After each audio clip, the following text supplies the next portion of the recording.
todas, a todos y a todes. Es un placer para nosotros estar el día de hoy aquí en la Escuela Judicial Electoral a nombre de Organización Fuerza Ciudadana AC. Es de verdad una mañana muy especial, muy esperada para presentar una obra que en verdad yo creo que es importantísima leerla en estas circunstancias, en estos momentos. No tenemos más que palabras de agradecimiento para Gabriela Rubalcaba, la directora de la Escuela Judicial Electoral, para el magistrado de la Mata que nos acompaña hoy, para Erika y para Rebeca que estarán acompañándonos en esta presentación. Y como ya vamos un poquito tarde, no me voy a detener en mayores más que, digamos, estas felicitaciones y este agradecimiento, y comenzaremos el día de hoy con la presentación del libro Los protocolos trans en América Latina. ¿Por qué es importante hablar de esto? Yo siempre digo, ¿por qué no es importante hablar de esto? Es una deuda histórica, es un trabajo impecable. Desde Fuerza Ciudadana acompañamos en 2018, hicimos observación del protocolo trans y nos da en México, y nos da una inmensa dicha que nuestra querida amiga, maestra, mentora, y somos grupis de Erika López, a quien le cedo la palabra para que nos cuente de qué se trata este libro. Bienvenida, Erika. Buenos días, muchas gracias. Y sí, estamos con presión del tiempo, pero yo no quiero desperdiciar la oportunidad para agradecer que la Escuela Judicial Electoral haya arropado este evento, haya aceptado. Gracias por este espacio, gracias al magistrado Mata por estar aquí y darse el tiempo.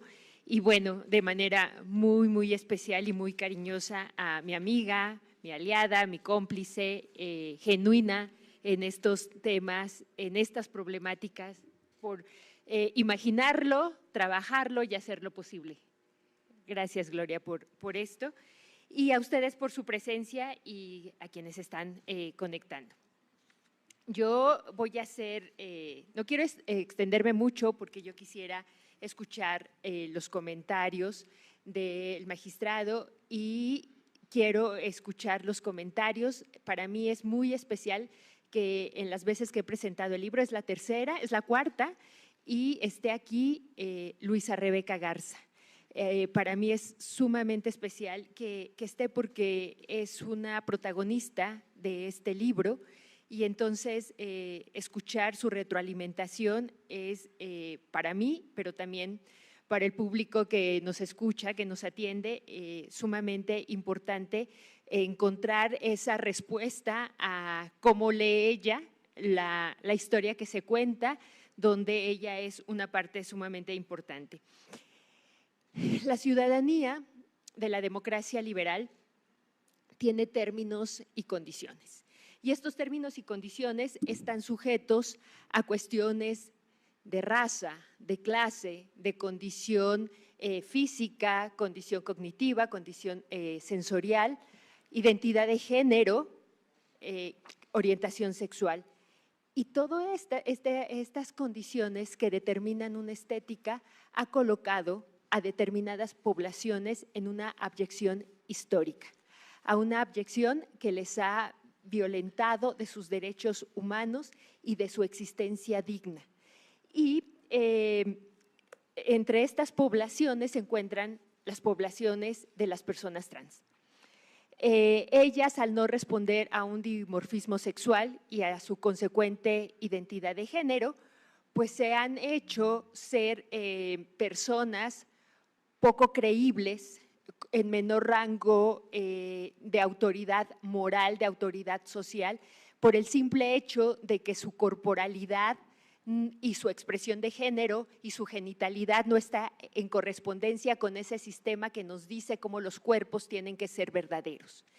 Y entonces, en ese sentido, cuando las personas no tienen derecho a una identidad, y al no tener derecho a una identidad no tienen derecho a un nombre, no tienen derecho a la salud, a la vivienda, a la educación, al empleo, a las condiciones mínimas que debemos gozar la humanidad. No hay derecho, pero también le ha sido arrebatado su derecho a contar sus propias experiencias de vida, a construir testimonios, a ser personas escuchadas, porque para a argumentar un testimonio necesitamos a una persona oyente. Y por estas características que de manera muy rápida y muy general doy de las personas trans, de esas faltas que están en un sistema cisexista, lo que hace es que las personas oyentes se acerquen a ellas y no gocen las personas trans de credibilidad en sus testimonios. Y entonces se entra en un déficit donde no pueden narrar sus propias experiencias. Entre todas estas abyecciones que hay, si nos ajustamos a los derechos político-electorales, para las personas trans, votar es toda una travesía de obstáculos, de barreras, de discriminaciones, de violencias, porque no pueden ejercer el voto de la manera que lo podemos hacer las personas cis. Para mí es sorprendente que en este momento que yo hablo, presento el libro y que comento y que están en las redes, politólogas con doctorado me preguntan, ¿por qué no pueden votar las personas trans? Y a mí me parece esto, no doy lugar, explico, pero estoy explicando, pero por dentro digo, ¿qué está pasando? Porque vivimos en esta esfera de las personas cis, donde creemos que nuestra experiencia de vida como personas cis es igual para todas las personas, como puede ser cuando hablamos con las poblaciones en condición de discapacidad y experimentamos el mundo a partir de que tenemos todo mundo, dos extremidades que nos funcionan y que nos podemos desplazar para todos los sitios. Entonces, estas maneras de comprender y los marcos de inteligibilidad nos vuelven excluyentes, porque nos imposibilita esa empatía para entender y comprender otras formas de vida y que nos implica tener rupturas en nuestras matrices epistémicas. Estamos en el siglo XXI y la deuda en la región, en América Latina y el Caribe, es aún muy, muy grande para que las personas trans puedan votar y todavía más grande para que las personas trans puedan ser candidatas a cargos de representación popular, ¿no? Y entonces, esto implica grandes retos, grandes sensibilidades del sistema electoral y también hablar y hacernos consciente que mientras estamos teniendo diálogos en acciones afirmativas, también no podemos dejar de ver cómo se está votando, quiénes están votando y bajo qué condiciones, porque la condición universal de la ciudadanía, esa que nos han dicho que existe, está acotada, y está acotada a una estética hegemónica donde no caben todas las personas y donde las democracias tienen deudas grandes todavía con muchas poblaciones. Bien, en este sentido, la idea de este libro es evidenciar esas condiciones de abyección y recuperar desde la propia voz y subjetividad de las personas activistas trans sus estrategias de lucha, resistencia y los obstáculos que enfrentaron al momento de impulsar los protocolos trans en la región. La idea central es dislocar la construcción de la memoria hegemónica que hacen las instituciones y recuperar en un acto de justicia el testimonio de las personas trans, porque a ellas les ha sido negado, como a otras poblaciones, contar sus propias experiencias. Este libro es una recuperación de la memoria de las personas trans en la elaboración de los protocolos como un acto de justicia testimonial, donde se reconozca que sus experiencias de vida deben ser contadas por ellas y desde sus propias subjetividades. Y nosotros, como personas lectoras, debemos ser oyentes virtuosas. Es la propuesta de conocer estas historias del tiempo presente desde sus propias epistemes, desde sus significaciones, esas que también les han sido negadas y arrebatadas. Es una forma de redignificación, porque no fueron personas receptoras en las 4 experiencias que narran de protocolos el libro, no fueron personas receptoras de este derecho al votar, sino que son agentes de lucha, resistencia, estrategia y de conocimiento en la elaboración de los protocolos. Y que no se nos olvide, fueron personas que sumaron sus conocimientos para que esto pueda ser posible ahora en la región, la existencia de estos 4 protocolos. Bien, estos instrumentos no derivan de la generosidad espontánea o de la empatía de las autoridades electorales, No fue que un día se despertaron sensibles al tema, fue un acto de arrebato de los preceptos jurídicos y sexistas, que implicó poner en jaque la certeza jurídica cis y exigir con los recursos semánticos existentes de los derechos humanos, como también con sus propias experiencias de vida, la construcción de estos protocolos. El sistema electoral, en tanto estructura, es reacio a la transformación de sus bases epistémicas. Puede ser reformista, es decir, sumar para modificar, pero no está dispuesto a trastocar el núcleo del orden. La narrativa de los derechos es de quien la lucha.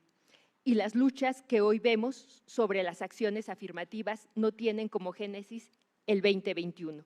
La historia del protocolo trans en México es un fuerte antecedente a los derechos político-electorales de las personas trans. La lucha de los derechos político-electorales es una construcción en el tiempo, una construcción. Por eso para mí es bien importante y me siento muy honrada y muy emocionada que esté Rebeca Garza aquí conectada, porque el libro habla de cómo la experiencia de Rebeca Garza, porque es la única mujer trans en el sistema electoral, que ha encabezó todas las estrategias de elaboración de los protocolos trans, como de otros trabajos que tiene ahora el Instituto Nacional Electoral, como el protocolo laboral trans, entre otras muchas cosas ahora impulsándonos, asesorándonos en el tema de las acciones afirmativas. Y entonces no podemos perder que la lucha político-electoral de las personas trans en su espectro binario y no binario empezaron en 2021. Las luchas no tienen autoría, tienen una construcción de luchas y de estrategias de personas activistas en el tiempo y podemos, así como podemos identificar en los procesos clímax, podemos identificar en los procesos a protagonistas importantes y dentro del voto para que las personas trans lo puedan ejercer de manera digna, se ubica Rebeca Garza. Las acciones de Rebeca Garza rompieron las fronteras mexicanas y sus pedagogías llegaron particularmente a Perú y a Colombia, construyendo un referente y también es importante decir cómo los activismos y las organizaciones de la sociedad civil han podido, ante la resistencia del sistema electoral a transformarse, han generado ideado formas de lucha compartida y pedagogías de aprendizaje para transformar lo que es este sistema monolito cisexista que en el caso particular de las personas trans daña, lacera su integridad en el ejercicio de los derechos político-electorales. Quisiera dejarlo aquí y en la parte final decirme. Muchas gracias. Digamos que por la prisa no les presenté a Erika, pero ahora se las presento. Y ahora que la escucharon, creo que es todavía más interesante escuchar quién es. Ella es profesora investigadora del Departamento de Estudios Políticos y de Gobierno de la División de Derecho, Política y Gobierno de la Universidad de Guanajuato, doctora en Estudios Sociales por la Universidad Autónoma Metropolitana, Unidad Iztapalapa, con estancia de investigación en el Instituto Universitario de Iberoamérica en la Universidad de Salamanca, España. Maestra en Sociología Política por el Instituto Mora y licenciada en Periodismo y Comunicación Colectiva por la UNAM. Nivel 1 del Sistema Nacional de Investigadores, coordinadora general y fundadora del sitio web Between LGBT, véanlo, visítenlo, es una joya ese sitio. Fundadora e integrante del Observatorio Latinoamericano y del Caribe de los Derechos Políticos y Electorales de las Personas Trans, integrante de la Red de Politólogas, del Observatorio de Reformas Políticas en América Latina y un largo etcétera. Yo lo que les podría decir es, ya la escucharon, la importancia de que la academia se involucre en este tipo de diálogos, de comunicación y de investigación, pero creo que algo que es valiosísimo de este libro es que es una investigación hecha desde el campo, desde las voces, desde la propia experiencia de Rebeca. Rebeca, yo me acuerdo cuando la conocí en el protocolo trans, en las mesas del INE en 2017-18, aguerrida, y desde ahí yo dije, yo quiero no solo acompañarla, sino ser su amiga, y creo que lo soy, eso espero, Rebe, porque siempre ando diciendo mi maestra, mi mentora, y yo creo que esas alianzas son importantísimas, de quienes no estamos o no somos parte de la diversidad sexual, sin embargo somos alianzas y aliadas públicas, y la siguiente persona que va a hablar es un aliado público estratégico en esta causa, y que se ha bancado, como dicen en Argentina, cualquier cantidad de improperios y de cuestiones muy rudas que si nosotras las vivimos, yo creo que el magistrado va a coincidir conmigo, al día y día nos lacera. Imagínense a una persona trans. Una mujer trans en este país tiene un promedio de vida de 35 años. Y aquí tenemos gente, veo a Gaby Villafuerte, que también desde la sala especializada han dado una batalla feroz para la defensa de los derechos de las personas trans. Y sí, las mujeres trans son mujeres y las mujeres trans no nos borran. Ahí les contaré más tarde este tipo de experiencias en ese caso, pero le doy la palabra y le agradezco profundamente al magistrado de la Mata acompañarnos en esta mañana en esta presentación. Muchas gracias. ¿Quiere que lo presente, magistrado? No, ¿verdad? por favor. Muchas gracias, ya lo doña conocemos Gloria. todas, todos y todes. Gracias. Muchas gracias, doña Gloria. Antes que otra cosa, quiero decir que estoy muy contento de compartir esta mesa con doña Gloria. En realidad, la que es una gran aliada estratégica de esta escuela judicial es doña Gloria. De verdad, hemos podido trabajar juntos y hacer muchas cosas bien padres, la verdad. Doña Erika, de verdad, qué gusto conocerla. De verdad, doña Rebeca, también, aunque sea a la distancia, qué gusto conocerla. Yo, ahorita que escuchaba a quienes me antecedieron en la voz, me acordaba de dos casos que cambiaron mi vida. Bueno, a ver, un caso personal de un niño trans que a mí me sensibilizó respecto del tema y que a partir de ahí decidí cambiar mi punto de vista, que era conservador, pero después de ver lo que pasaba este niño, de verdad fue para mí, pues a ratos desgarrador. Entonces, la verdad es que a partir de ahí cambió, en fin, no quisiera decir mucho más en torno a él para que no mencionarlo no tiene sentido. Pero me acordé de que cuando teníamos ya esa suerte de que este niño me hubiera cambiado la vida, sucedió que presentan el proyecto de los mushes, que es algo parecido a la comunidad trans, no es exactamente igual, pero sí algo parecido. Y justamente en ese caso se resolvió como se resolvió. Uno, primero diciendo que las mujeres trans son mujeres, me parece eso que ya debemos dejar de discutir las cosas que son constitucionalmente evidentes. Segundo, determinando que la prueba, de acuerdo, y esto también es fundamental, que la prueba en torno a la transexualidad, pues no existe. Es decir, con que una persona se autoafirme como persona transexual, es transexual y debe ser computada del lado de las mujeres o del lado que, por supuesto, cada quien se ubique respecto de su identidad de género. Pero eso ustedes lo saben, aunque no fue una sentencia por unanimidad, porque algún compañero mío dijo que había que probar la transexualidad a través de pruebas. Yo siempre le pregunté que cuáles eran las pruebas, ¿no? Pero no me las quiso decir. Ahora, específicamente, y ese es el tema, es, a ver, lo que me sorprendió fue la manera tan rijosa y beligerante que una serie de agrupaciones de mujeres empezaron a utilizar, a gritar, pero con toda la fuerza, con toda la voz, diciendo que era una sentencia, que era un error, que íbamos en contra de los derechos de las mujeres, repito, como si las mujeres trans no fueran mujeres. Fue algo que a mí me sorprendió porque normalmente, y eso es algo que he platicado con mi amiga Roselia que está allá atrás, el análisis de derechos humanos tiene que partir de la empatía y por lo tanto del conocimiento del dolor ajeno y tratar como buenos seres humanos, perdón, de buenos sentimientos, de evitar el dolor ajeno. Es que esto es lo más claro, es que no digo más que cosas obvias, pero parece ser, yo me acuerdo de estas asociaciones de mujeres. Y me acordé del segundo caso, no es una broma, se los voy a decir. Hay un evento académico donde participa una persona trans, es la presentación de un libro donde presenta una persona trans que después sería justiciable en el tribunal. Para sorpresa mía, una de las personas que se encontraban, que eran parte en ese juicio,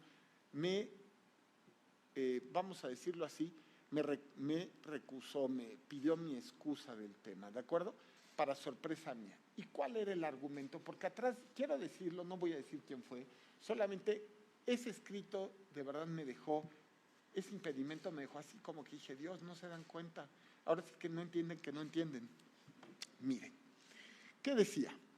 Sacaban como pruebas unas fotografías entre esta persona trans y yo, con alguna cercanía, donde yo le daba un abrazo y un beso, como se lo doy a cualquier persona en el mundo, que me lo acepte, por supuesto, ¿no? Y entonces decía que se notaba la cercanía y relación íntima que teníamos los dos, derivado de eso. Obviamente las pruebas fueron insuficientes, así fueron consideradas por mis compañeros, y yo no quedé impedido. Pero me sorprende que una mujer, porque fue una mujer, haya con argumentos claramente discriminatorios y que podrían ser incluso de violencia, ¿de acuerdo? Y no hacia mí, evidentemente eso es lo de menos, haya tratado de impedir que yo conociera un caso. En fin, quiero pensar que fue una cosa que tenía que ver más bien con sus abogados. Bueno, quiero felicitar a doña Erika por este libro. Este es un libro que denota una tarea de investigación ardua y seria. En sus páginas encontrarán ustedes reflejado un trabajo minucioso de investigación, tanto académica como de campo, podríamos decir inclusive periodística, que culminan en una obra redonda que documenta el contexto político, social y cultural en el cual se gestaron los protocolos existentes para la protección del voto de las personas pertenecientes a la comunidad trans en Latinoamérica. La autora hace un recorrido desde el punto de vista epistemológico de los marcos jurídicos vigentes hasta principios del siglo XXI y denuncia el binarismo genérico, al que denomina sexismo, del cual parte el entramado legal y constitucional de reconocimiento de los derechos humanos de las personas, temas que no fue subsanado tampoco en los regímenes transicionales de finales del siglo XX. A mí me sigue sorprendiendo el artículo 4 de la Constitución, que señala con una binariedad evidente que el hombre y la mujer son iguales ante la ley. Esto ha sido superado por la jurisprudencia del tribunal, donde se ha establecido que pueden haber otras fórmulas de identidad de género, pero en ese momento era algo, vamos a decir, o sea, el lector de la Constitución, nuestra Carta Magna, pues podría pensar que el sistema constitucional es discriminatorio y eso pudiera resultar a todas luces absurdo.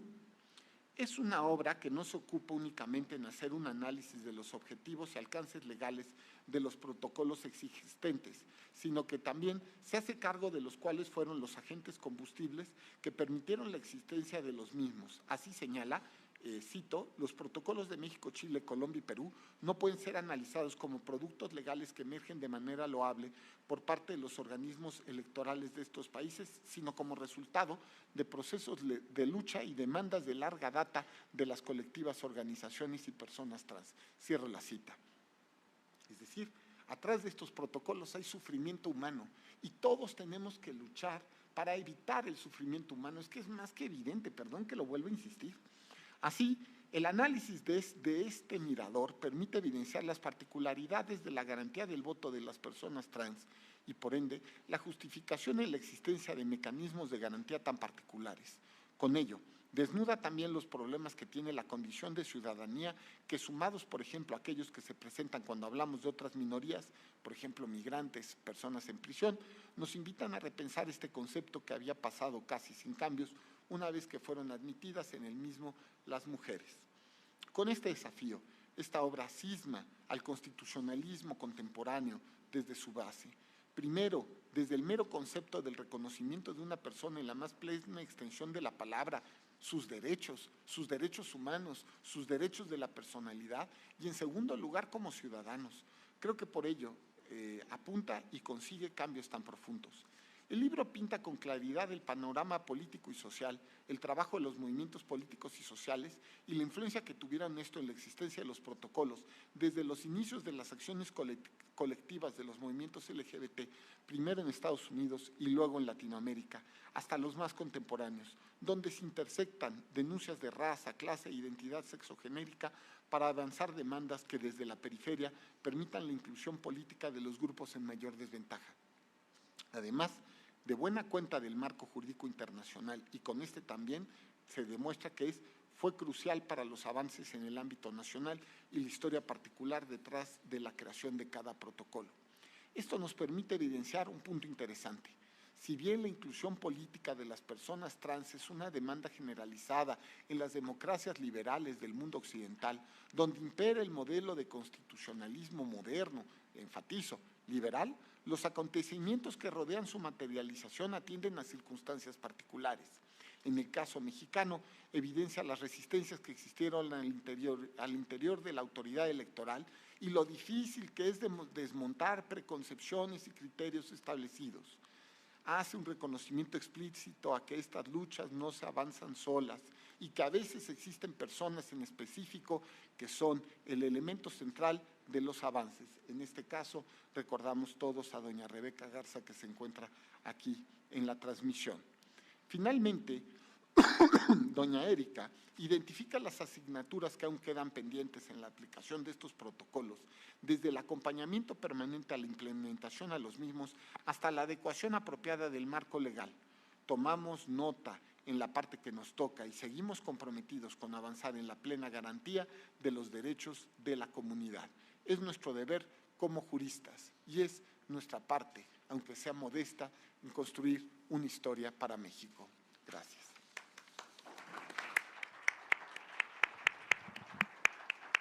Muchísimas gracias, magistrado. Y justo escuchándoles y para darle paso a Rebeca, en Fuerza Ciudadana hicimos en 2018 el primer observatorio del protocolo trans. Hicimos una investigación junto con Aurelia Enguilabert y Espacio Progresista, ellos lo coordinaron. Fuerza Ciudadana fue la primera organización que acreditó legalmente a una mujer trans como observadora electoral, por ejemplo. Y recuerdo mucho en ese momento, en ese fondo de apoyo a la observación electoral, que entre paréntesis, que no se desaparezca y que el INE ya se ponga las pilas para sacarlo, porque ese dinero es con el que hacemos investigación y transparentamos cada centavo, por cierto, cierro el paréntesis, pero hicimos ese ejercicio. Y lo administraba en el Programa de Naciones Unidas para el Desarrollo, y recuerdo mucho que nos buscaron de muchísimos lados para decirnos por qué esto. Y una de las cosas que yo aprendí de Rebeca es que no me tocaba a mí explicar eso. Yo podía explicar por qué en Fuerza Ciudadana tomamos esa decisión y cofinanciamos un observatorio. Puedo explicar por qué soy aliada. Puedo explicarlo públicamente porque las alianzas son públicas, si no, no son alianzas. Y hay que dar la cara para hacerlo. Nos cuesta carísimo también, pero lo hacemos. Pero sobre todo yo decía, si algo aprendí de Rebeca, que ya la presentó bastante bien Erika, así que obviaré presentarla de nuevo, fue que nosotras, las aliadas, teníamos que quitarnos para que hablaran ellas. Creo que esa fue la gran enseñanza, muchas de Rebeca, pero creo que la principal para mí fue esa. Y por eso es que hicimos eso, por eso es que el 2018 fue tan emblemático para nuestra organización y para mí, porque aprendí que ser aliada no solamente es ponerte la camiseta, sino a veces quitártela para dársela a alguien más. Y esa voz tiene que ser de esa otra persona. Así que, Rebe, bienvenida y es un honor tenerte aquí. Adelante. Muchas gracias, querida Gloria. Primero que nada, perdón. Muchas felicidades, muchas gracias por la invitación.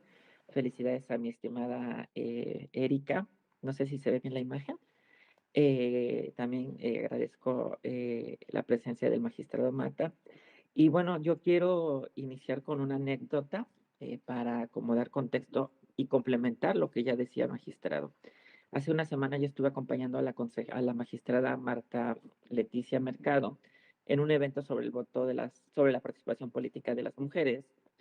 Y fue muy triste, sorprendente y lamentable darme cuenta, como bien dice el magistrado, que había cierto número de mujeres cisgénero opuestas a que yo estuviera hablando desde mi perspectiva como mujer trans acerca de los derechos políticos de las mujeres. En otras palabras, exigían mi, eh, mi censura, porque eso es lo que estaba sucediendo, y la negativa de mi participación, que es un derecho que yo tengo, cuando mi trabajo ha sido desde la teoría de derechos humanos. Para este evento también estuve difundiendo el flyer y fue muy sorprendente que una simple difusión empecé a recibir mensajes de odios porque decían que con estos eventos estábamos borrando a las mujeres. Y creo yo que esto es muy importante mencionarlo porque este libro de Erika López, de los protocolos para el voto trans, no solamente es un libro que es importante en términos de que hace justicia epistémica, que como bien dijo Erika López y citando a Miranda Fricker, pues es un libro que da la voz a las personas que a veces no salimos ni somos escuchadas cuando se narra y se reescribe la historia, porque yo estoy segura que la historia se escribe por lo menos dos veces, cuando sucede y cuando la escribe las personas que tienen los privilegios para escribirla, que generalmente son las personas ganadoras. Por lo tanto, las personas que nos encontramos desde la otra posición en desventaja, no solamente no somos tomadas en cuenta, sino que cuando sucede que seamos tomados en cuenta, hay entre quien escribe y esa realidad un matiz o un velo de prejuicios, de estereotipos, de creencias propias de la persona que escribe, no de la realidad que se pretende describir. Por lo tanto, coincido mucho con lo de cuando Erika habla que cuando hacemos ciencia, escribimos o analizamos el sistema político electoral, pues no debemos de caer en el error de suponer que el sistema político electoral o los sistemas sociales son neutros en términos de poder, sino que hay poblaciones en las cuales gravitan más, en mayor o menor medida, los poderes políticos, económicos, sociales e inclusive algunos simbólicos. ¿Por qué? Porque las poblaciones transexuales, transgénero, travesti, trans, como concepto paraguas, dentro de ellas también abraza a las identidades mushe, pues gravitan muchísimos prejuicios relacionados como que somos personas falsas, que no somos las verdaderas personas que decimos ser, que estamos usurpando y tendemos a comportamientos criminales, entre ellas desde robar, desde violentar, violar, hay quienes nos ligan con la pederastía, y desgraciadamente, pues también no nos ven en la misma cualidad profesional, más que para cuestiones estereotípicas o limitadas a lo trans. Yo soy una mujer que me dedicó, llevo 22 años trabajando el tema de los derechos políticos, de los derechos humanos y desde los feminismos. Y sin embargo, desgraciadamente, por ejemplo, a pesar de todo lo que ha logrado, ha mencionado Erika, pues yo actualmente tuve que renunciar a una carrera de 20 años dentro del servicio profesional, a pesar de esta justicia epistémica que me hace mi querida Erika. ¿Por qué? Porque después justamente de estos trabajos yo vivo una gran violencia dentro de mi entorno laboral, se vuelve muy hostil y pues por salud mental tengo que renunciar. Pero no vengo a hablar de mí. Lo que yo quiero contar con esta situación es que, por ejemplo, hoy, 2024, a 27 de enero, llevamos de 9 a 11 mujeres trans asesinadas. Y digo de 9 a 11 mujeres trans asesinadas porque en el gobierno, el Estado mexicano no lleva la cuenta, la llevamos las organizaciones trans. Dos de estas personas son del sistema político electoral. Una de ellas ya estaba para competir para un cargo que era Samantha Gómez Fonseca, que fue disparada, ultimada al salir de un CCF Ereso. El año pasado fue asesinada Osiel Baena junto con su pareja Doria. Y ese mismo, en agosto había sido asesinado un hombre gay que se llamaba Ulises. Es decir, las violencias que vivimos las poblaciones LGBTI y particularmente las poblaciones trans en México, realmente no solamente se dan en la casa, no solamente se dan en el entorno comunitario, como ya ha documentado CONAPRED, como ya ha documentado la CNDH, la INEGI en su más reciente encuesta, o incluso como ha documentado la CIDH. Esto es muy importante porque, como bien dice el magistrado y Erika López, esto deben ser elementos que nos deben de llevar ahora sí a lo que y Erika está trabajando con este libro. Y que no solamente es hacer justicia testimonial, sino algo que la misma Miranda Fricker cuando escribió Injusticia Epistémica, pues yo recomiendo mucho ese libro también porque nos da elementos para trabajar lo que la misma autora llama epistemologías de la virtud. ¿Y qué es una epistemología de la virtud? No es a grandes rasgos más lo que ha dicho el magistrado y mi querida Erika, que es escuchar a las otras partes sin lógicas de jerarquía ni de subordinación de ningún tipo, escuchando desde la empatía, por eso resalto lo que dijo el magistrado, desde entender que hay vivencias que no nos atraviesan a todas las personas y sobre todo escuchar lo que tienen las otras personas que generalmente, diría otro autor, ¿no? Han sido históricamente subordinadas, ¿no? Han sido abyectas, como las poblaciones trans, las poblaciones indígenas, poblaciones con discapacidad, pero hoy nos ocupan las personas trans. Y esto es muy importante cuando estamos hablando los trabajos de construcción y de mejoramiento de un sistema político electoral y que son las bases de lo que llamamos las democracias modernas liberales, porque como bien dijo Erika, son estas poblaciones las que hemos sido consideradas abyectas, las que no nos escuchan, o si nos escuchan a través de sus prejuicios o estigmas, que es que somos consideradas como ajenas. Las poblaciones indígenas lo viven cuando nos enseñan que los sistemas normativos indígenas es un sistema normativo paralelo o u otro sistema normativo a el sistema electoral, que es el de los partidos políticos. Esto también es parte de las injusticias epistémicas que aún hoy en día se viven en la sociedad mexicana. Las poblaciones trans, en este caso, nos ocupa porque como bien dice Julia Serrano en su libro Weeping Girl, desgraciadamente las poblaciones trans, particularmente las mujeres trans, somos el chivo expiatorio cuando se empiezan a dar polarizaciones políticas y sociales y empieza a haber movimientos que quieren limitar ejercicios de derechos, que es como lo que ha narrado el magistrado Mata. Generalmente las poblaciones trans, no es la primera vez, hace 30 años sobrevivíamos a las razzias o persecuciones policíacas. Actualmente todavía en algunos municipios de la República se dan. Sin embargo, esto ha costado vida de muchas personas que nos han antecedido. Por eso tiene razón cuando mi hermana Erika dice que todos los logros que tenemos, los derechos que actualmente estamos gozando, pues es una historia colectiva. ¿Y por qué digo que es trascendente este libro que ha escrito Erika? No solamente porque, digo, a título personal a mí me da algo de justicia epistémica que se me ha negado en donde fue mi trabajo y en el sistema electoral donde yo llevo 22 años, sino también permite situar lo que hemos logrado las personas trans, pero hay que mirar también a futuro, no nada más ha pasado. Es decir, ¿es una memoria histórica importante? Sí. ¿Es un ejercicio de epistemología de la virtud? Claro que sí, pero también como ejercicio de la epistemología de la virtud nos permite mirar nuestro presente y proyectarlo a futuro, porque actualmente ustedes recordan, y con esto empiezo a cerrar, el año pasado y ha habido varios intentos por modificar nuestro sistema político electoral.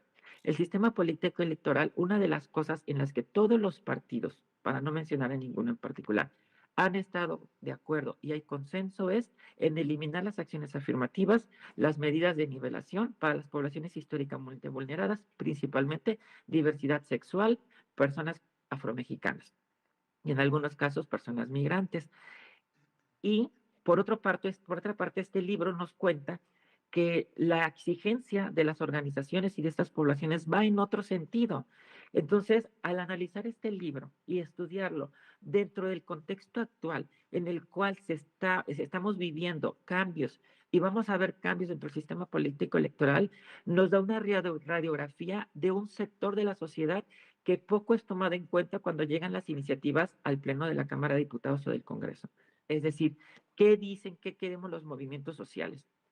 Aquellos que no tenemos recursos económicos ni políticos para que nos escuchen más, como otros grupos que son financiados por el empresariado o por intereses extranjeros.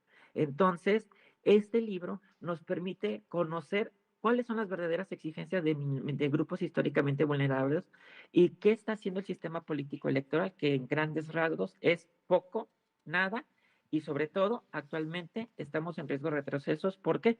Porque, por ejemplo, en México documenta que los avances en los derechos de las personas trans ha surgido gracias a los OPLES, a los órganos constitucionalmente autónomos, entre ellos el INE o los tribunales, pero también ha estado de la mano los tribunales electorales, como el magistrado Mata.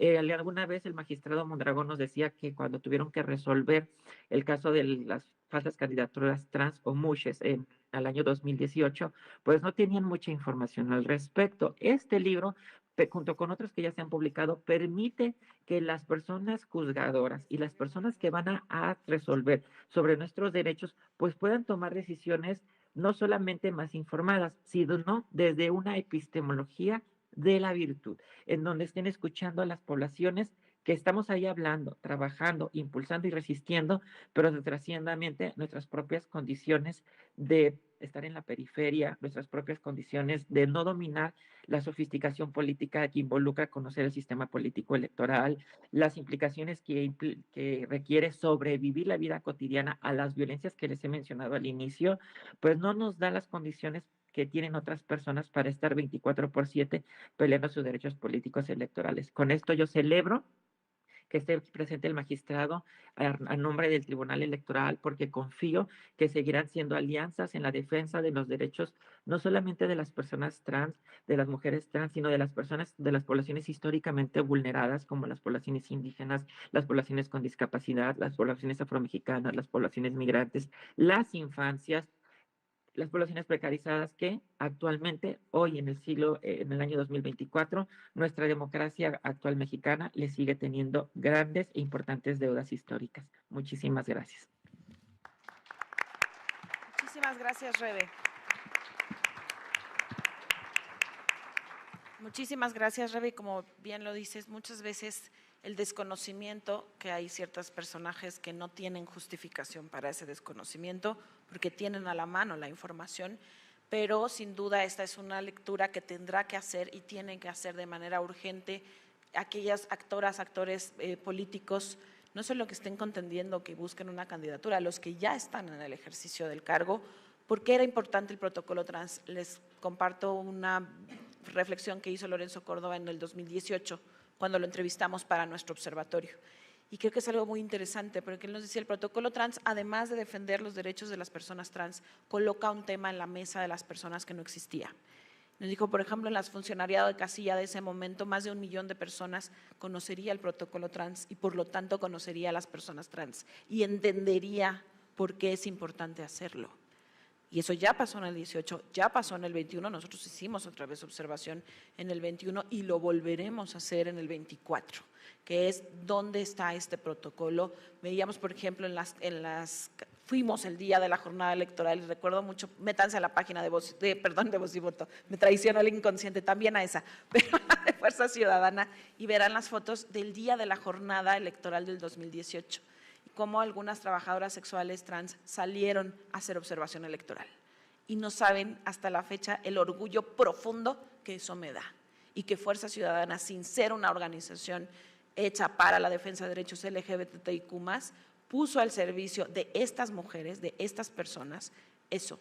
Y eso no hubiera sido posible sin Aurelien, que va a venir, seguramente nos está siguiendo en línea, otro gran maestro. Abrimos un espacio de dudas, preguntas o angustias, como puede ser alguien de la sala que quiera participar, que tenga alguna duda, pregunta o angustia.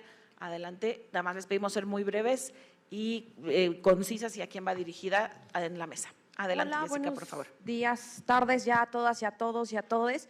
Justamente tengo una inquietud porque en el marco de la primera declaración de derechos políticos y electorales de la población LGBTIQ+ dentro del continente americano, justamente el magistrado Osiel Baena alguna vez planteó esta inquietud, que si bien se estaba maximizando los derechos políticos electorales de la diversidad sexual, lo cierto es que todavía habían mucha simulación para los cargos de elección popular a través de las acciones afirmativas. De por sí son pocos los espacios que se tienen, por ejemplo, en las intermedias fueron de 3 espacios, tanto de mayoría relativa como de RP. Él advertía que esos espacios muchas veces eran ocupados a través de las simulaciones y por lo tanto pues no se podía llegar a una verdadera agenda política, una agenda pública con legitimidad de estos grupos históricamente discriminados. Entonces, ¿cómo poder erradicar y enfrentar estos procesos de simulación que muchas veces incluso detectan las propias personas que integran estos grupos? ¿Quieren que tomemos como un par de preguntas? ¿Alguien más que quiera participar o vamos a nuestras ponentes? ¿No? Bueno, adelante, Erika, si quieres empezamos contigo para la respuesta.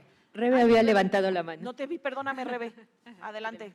Gracias. Bueno, este es un tema que yo he reflexionado mucho, porque tú hablas de las acciones afirmativas y yo siempre he dicho que pues, tampoco hay que, y habremos de recorrer nuestro propio camino, pero también hay aprendizajes particularmente de los movimientos feministas con el ejercicio desde los 90 hasta el 2000, cuando era una sugerencia, en los 2000 cuando era cuotas y en 2014 cuando se volvió paridad. ¿Y qué es esto? Pues vimos que, porque también habemos mujeres trans que estuvimos detrás de los derechos políticos de las mujeres, entre ellos la cuota y la paridad. ¿Y qué es lo que vimos? Pues que el asunto, en su momento los partidos decían, ¿de dónde sacó mujeres? ¿Qué es lo que dicen ahora? ¿De dónde te saco personas trans? ¿De dónde saco personas con discapacidad? Anteriormente, cuando la cuota, decían, ¿de dónde sacó mujeres? Entonces, una de las cosas que hay que insistir a los partidos es, en primer lugar, que los partidos son entidades de interés público. No puede ser que no estén formando cuadros diversos.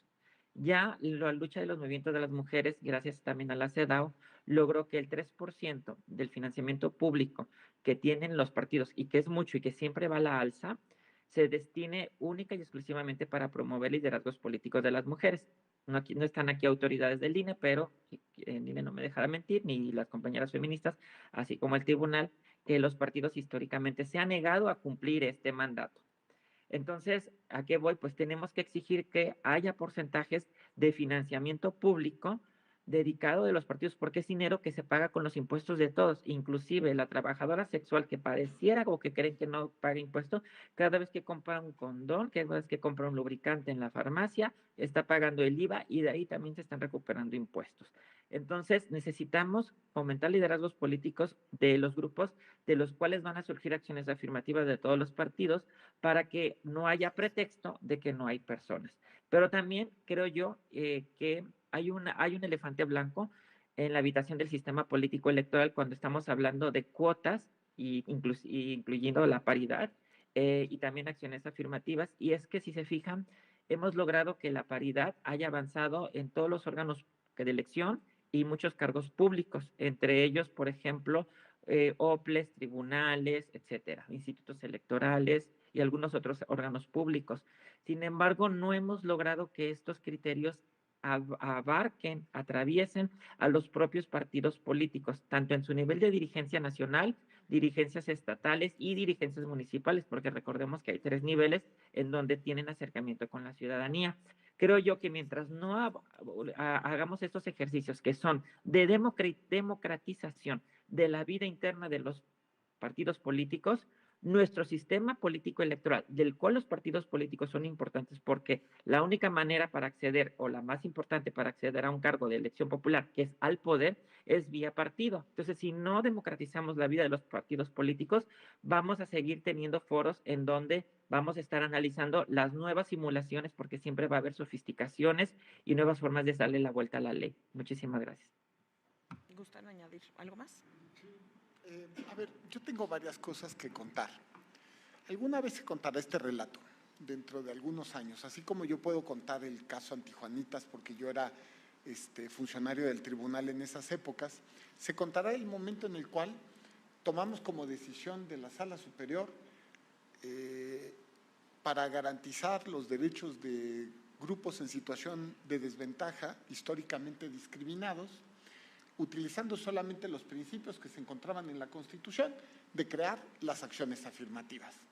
Es decir, lo que hicimos fue obligar al INE, que cabe decir que hasta ese momento se había negado a crearlas, obligamos al INE a crear las acciones afirmativas.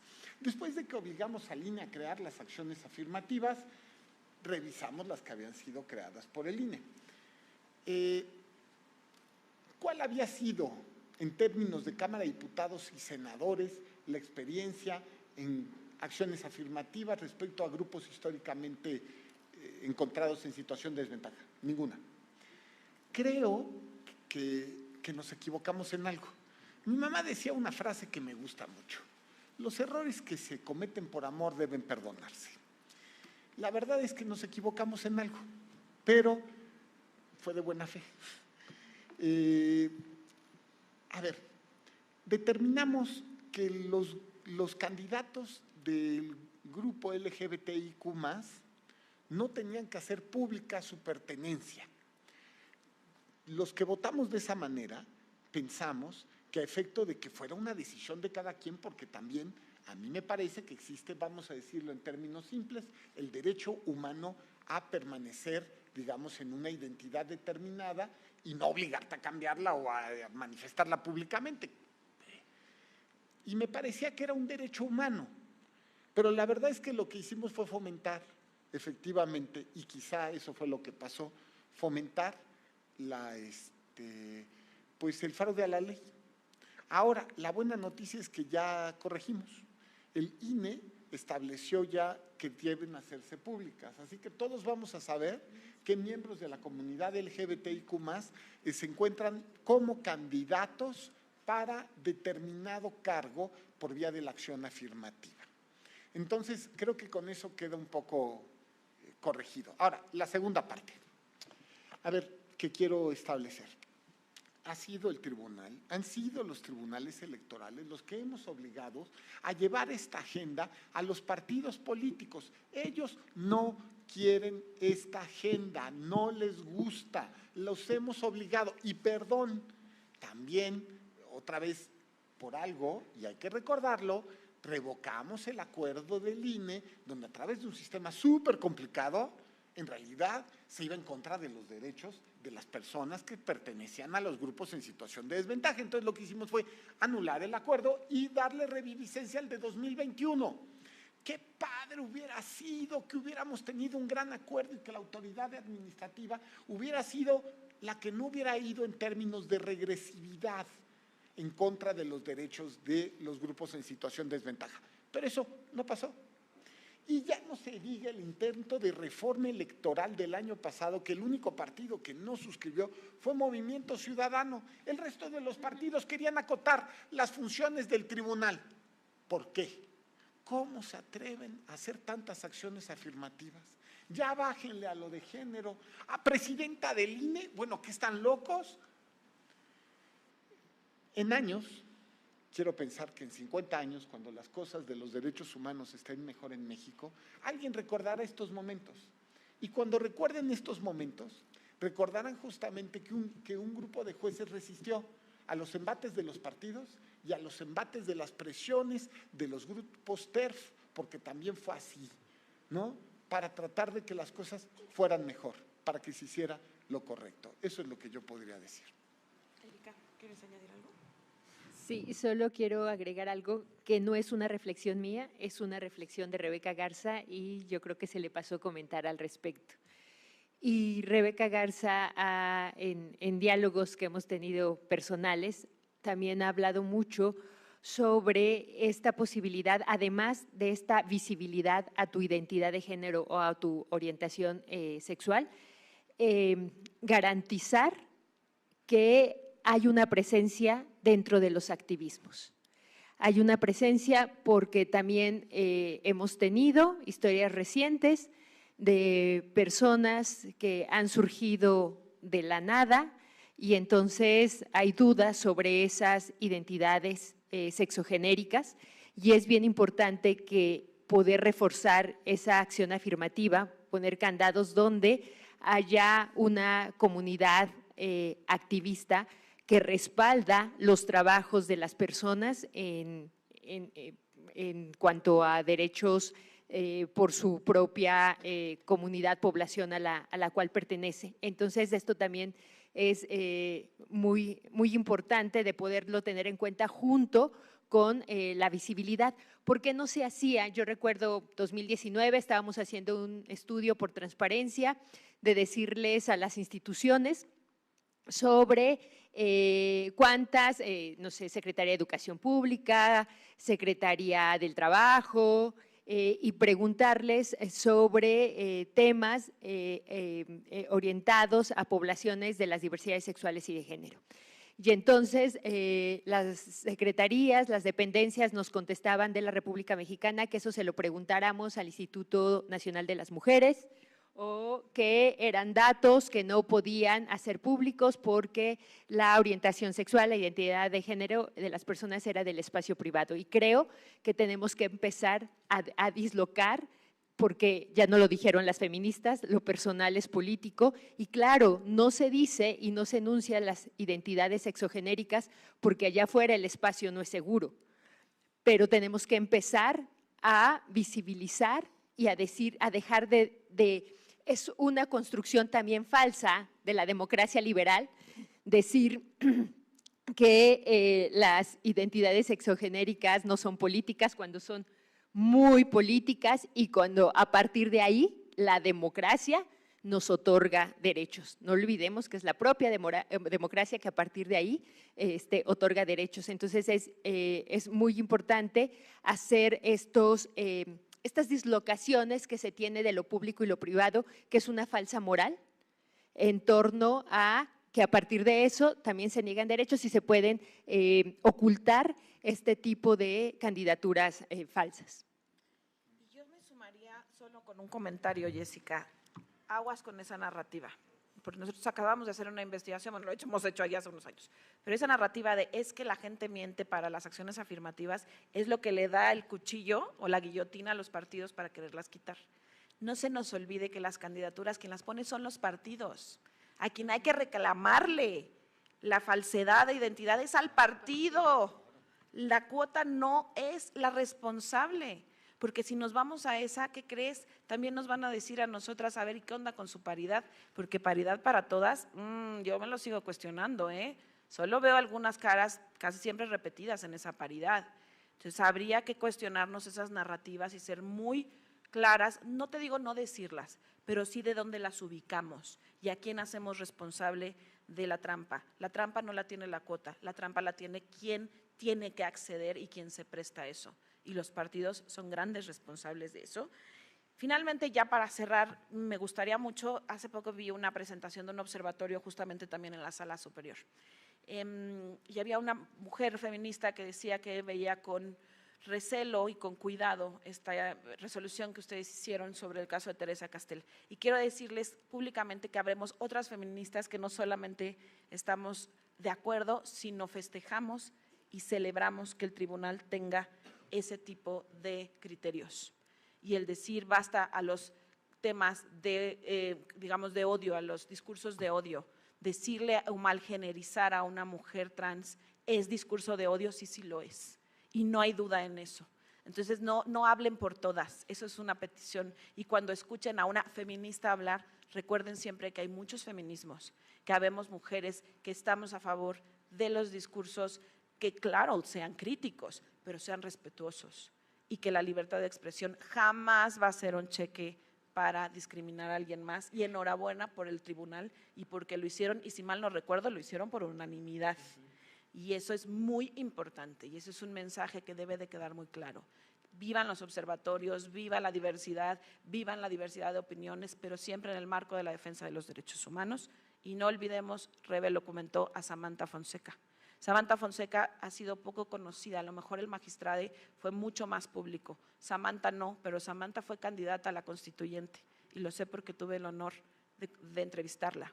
Fue parte de un observatorio que hicimos en Fuerza Ciudadana, la constituyente de la Ciudad de México, cuando el tribunal obliga a los partidos a poner a una persona joven y digamos, una persona joven en los primeros 10 lugares. También honremos la memoria de Samantha Fonseca, se los pido, porque eso también es importante y es una memoria histórica.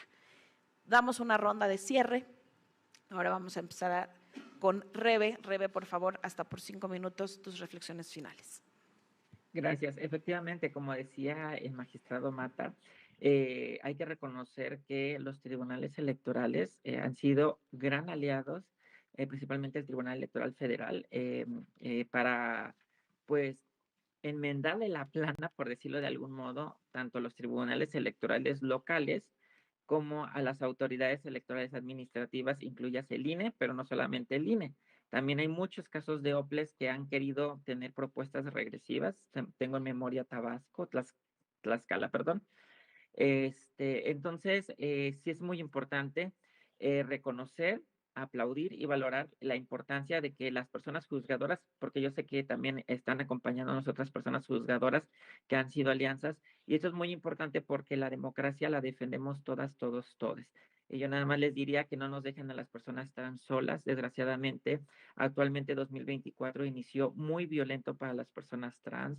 Los ciclos de violencia, no solamente dentro del sistema político electoral, sino fuera de él, son altísimos. Las tasas de desempleo, de desigualdad, de inseguridad, de crisis alimentaria, el cómo nos pega inclusive la crisis climática afecta más a las poblaciones en desventaja.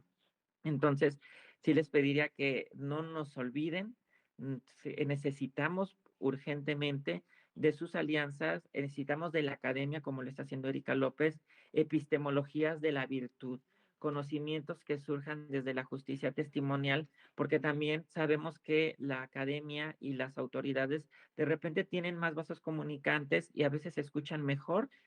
Digo, es entender cómo funciona este sistema que cuando acudimos a estas poblaciones, ¿no? Entonces, la verdad, sigamos fortaleciendo estas alianzas para que esperemos que en un periodo no muy largo, pues podamos hablar de democracias en donde las exclusiones sean las excepciones y no la norma como sucede actualmente en nuestro país. Muchísimas gracias. Gracias. Erika, por favor. Gracias. Hay una historia en este país que se ha acentuado recientemente, que tiene que ver con que el camino para garantizar derechos es la judicialización. Y es la judicialización sobre todo a razón de derechos humanos, quien ha abrido a paso a muchísimas poblaciones marginalizadas históricamente, no solo a las poblaciones trans.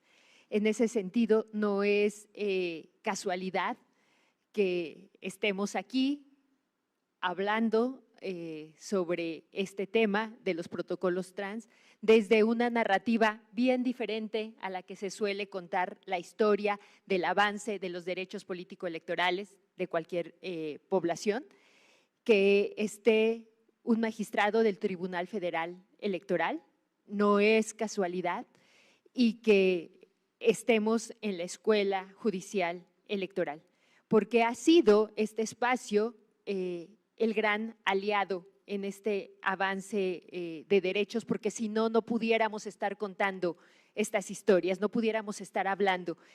Pienso lo que estamos haciendo desde los estados con las acciones afirmativas, y efectivamente han sido los tribunales electorales quienes nos han dado respuesta ante las resistencias de los institutos electorales estatales, que están con otras dinámicas, que aunque hacen gastos inusitados para estudios de investigación y asignar las acciones afirmativas, son incapaces de construir acciones afirmativas desmontados desde estas lógicas cisexistas, desde estas lógicas heterosexuales, desde estas lógicas capacitistas, desde estas lógicas raciales, y que les cuesta mucho trabajo.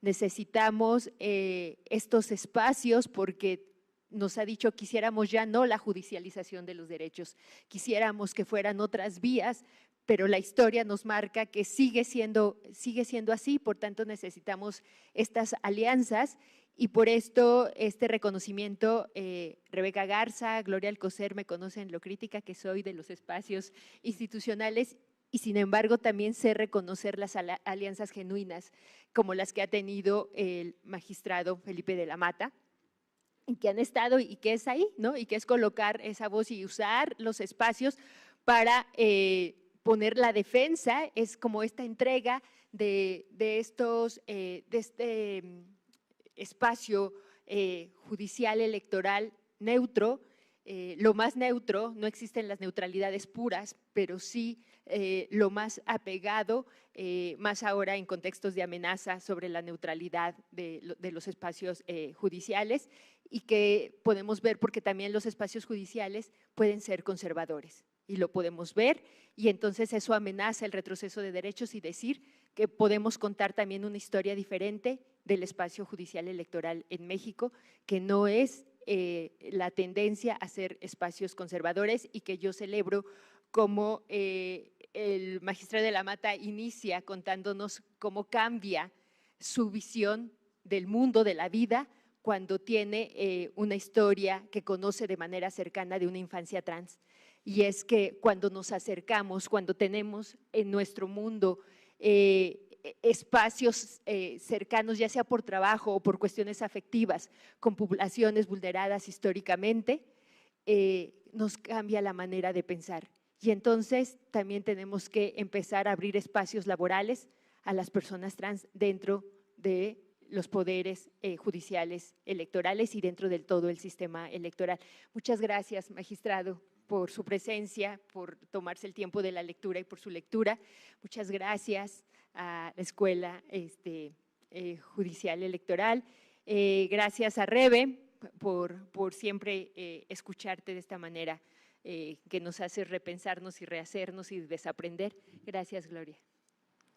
Con mucho gusto. Magistrado, por favor. Muchas gracias. Pues yo quiero, antes que otra cosa, agradecer a doña Gloria la invitación para poder estar en esta presentación del libro, a doña Erika, de verdad muchas gracias, por supuesto a doña Rebeca. Quiero solamente cerrar diciendo que si algo nos ha demostrado la humanidad es que no tenemos piedad, que somos discriminadores por naturaleza y que el poder es el que se impone. Pero en algún momento esto debe cambiar, ¿no? O vamos a seguir matándonos entre nosotros por siempre. Los derechos de las personas trans es un derecho que son los derechos del resto de las personas, son derechos que nadie les regala, que son derechos por los que han luchado, pero más allá de eso, que deben ser reconocidos con naturalidad y normalidad por el resto. Me parece terrible que esto todavía no suceda. Y de verdad, las dos historias que les cuento, porque ahí están en los autos, los dos casos que les conté, y se pueden platicar, nos demuestra que esto todavía queda un camino muy largo por hacer y que podemos tratar de hacer lo correcto, pero también se necesita que los actores políticos quieran hacer lo correcto, que no se den cuenta que no es solo una obligación, es la normalización de los derechos de determinadas personas que tienen cara, que tienen nombre, que tienen sentimientos. Eso es lo que yo querría enfatizar. Y yo estoy seguro que después de que sientan eso, que lo entiendan, van a cambiar su punto de vista. Eso es lo que yo diría. Gracias. Muchas gracias y finalmente pues agradecerle a la Escuela Judicial Electoral, a Gaby, a su directora, por crear espacios seguros. En verdad es muy importante, no lo echen en saco roto. Muchas mujeres y sobre todo muchas personas trans, pero particularmente las mujeres trans, sí están sufriendo un tema de violencia brutal y esta no es la primera vez que el espacio de la Escuela Judicial Electoral se abre a una plática, a una reflexión y en verdad, magistrado Gaby, te lo aplaudo inmensamente porque no ha habido una ocasión en la que no querramos hablar de estos temas y la escuela nos diga que no. Entonces busquen esos espacios seguros, repliquen estas reflexiones y como bien lo dice el magistrado, la próxima vez que vean a una persona trans, entiendan que primero es una persona, que no es una concesión como la vamos a mirar, sino es una cuestión de derechos y como nos enseñó también Salma Luébano, hasta que la dignidad se haga costumbre, y si creyeron que se me iba a olvidar el fragmento de canción, no se me olvidó. Y aquí lo anoté para que no se me olvidara.